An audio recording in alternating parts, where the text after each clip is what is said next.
আজকে দুপুরের খাবারগুলো অনেক বেশি সাধারণ, কিন্তু আমার কাছে অসাধারণ লাগে। এখানে ছিল ডিমওয়ালা ইলিশ দিয়ে চাল কুমড়ো, আর এখানে মিষ্টি কুমড়া আর রসুন দিয়ে একটা তরকারি করেছি। এটা খুব কম ঝাল মশলা তেল দিয়েছি।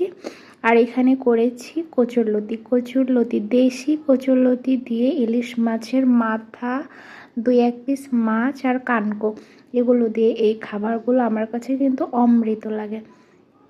আমাকে আমাকে যদি কেউ বলে যে মাংস খাবে না, এই খাবারগুলো খাবে, আমি কিন্তু এই খাবারগুলোই বেছে নেব।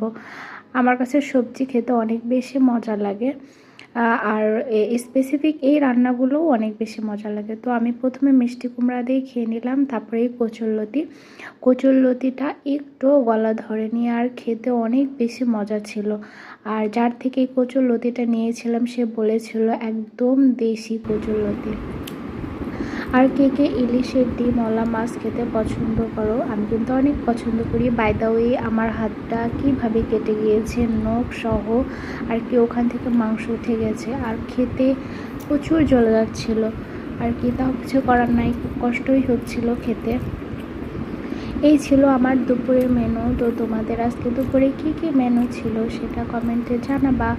তো আমার কাছে তো এই ধরনের খাবার খেতে অনেক বেশি ভালো লাগে, আলহামদুলিল্লাহ।